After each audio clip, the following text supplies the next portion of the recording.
Hey guys, what is up? CustomTrippster here, and today we're looking at Battlefield 4 Beta, released for the Xbox 360 on October 4th. And with that, let's start episode 2 of Gamesploration.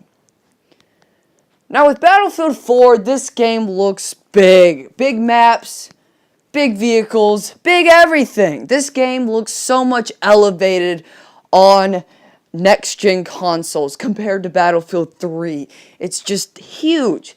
But one thing that DICE has been skipping out on and hasn't been showing a lot of is the Xbox 360 and PS3 versions of the game. What are they going to look like? Of course, we've heard a little things about limitations and features, but we haven't really been focused on these two versions.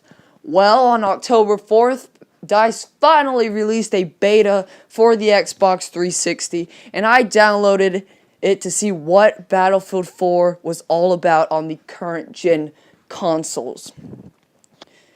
So when you turn this thing on, you notice there's a couple limitations going on with the Xbox 360 version, at least.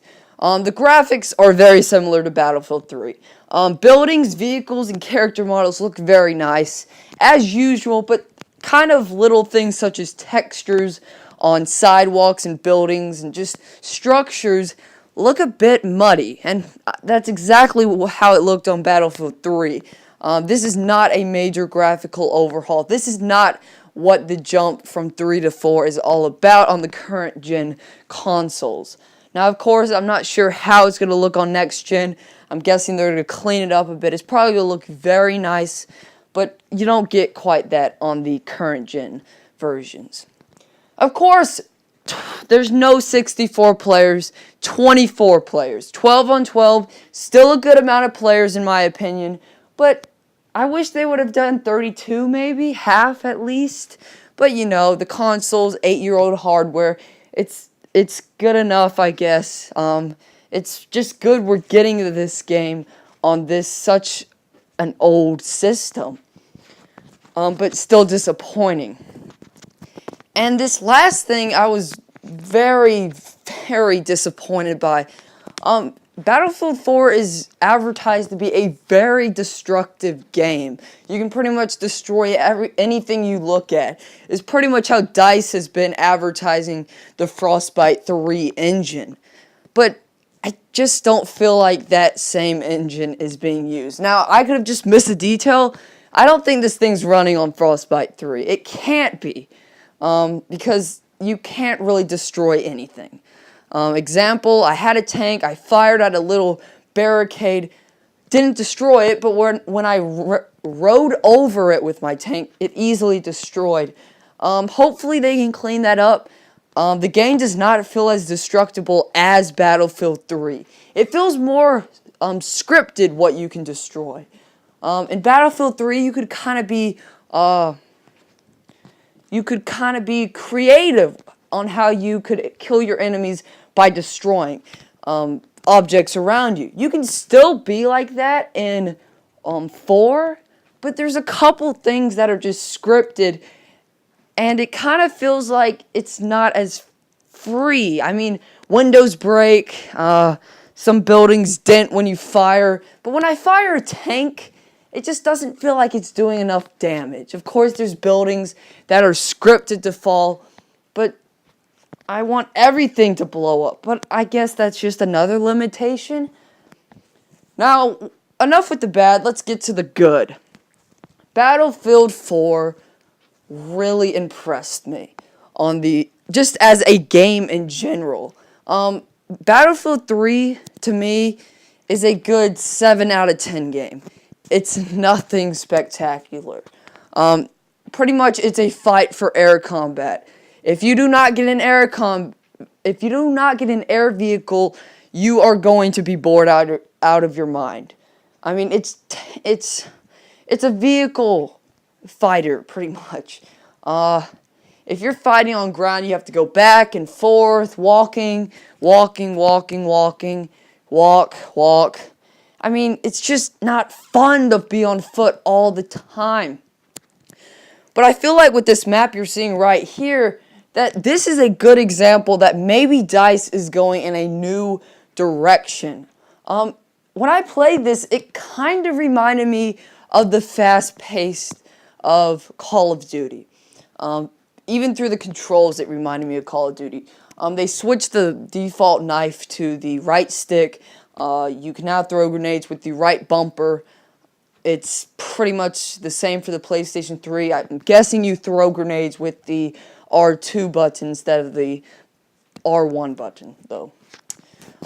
It just felt so fast-paced, and this is something I've been looking for Battlefield 4 for a long time. So, in Siege of Shanghai, there's a huge building. It's destructible. If you hit it enough times with a tank, it's going down. As you can see right here, it's gone down. There's rubble everywhere. But before that, you can climb it by going up a series of elevators. There are a lot of elevators. You can spawn in on top from different levels, different sides, and you can fight your enemies. And I've had some of the funnest gunfights.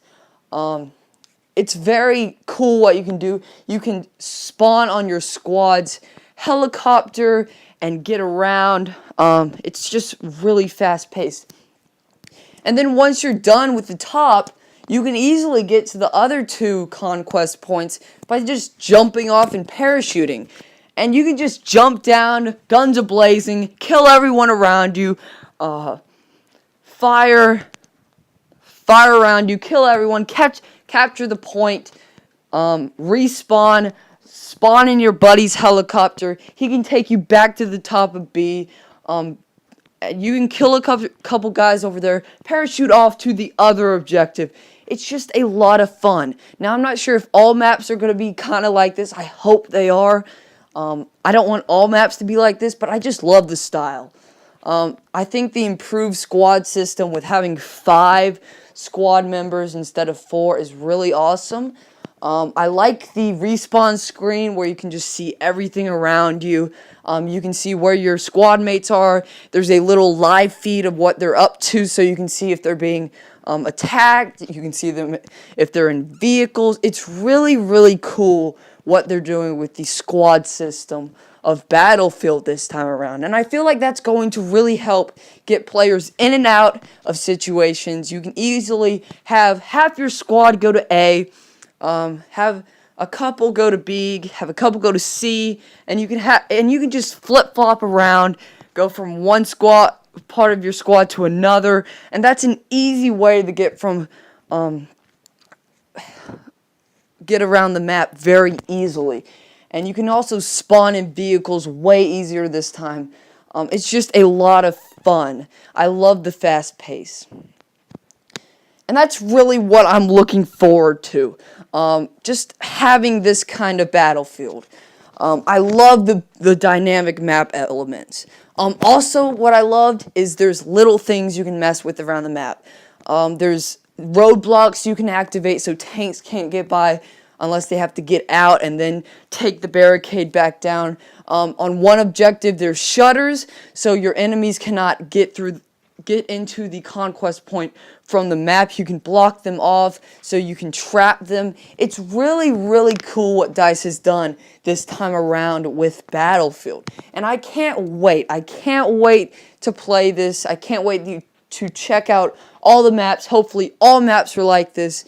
I can't wait. Multiplayer is going to be a total blast this time around. And I feel like if we can have this fast pace, it's going to be amazing. So guys, thank you for watching this video. Click that yellow button right below this gameplay to subscribe to make sure you can check out other great content from my channel. And until next time, guys, thanks for watching.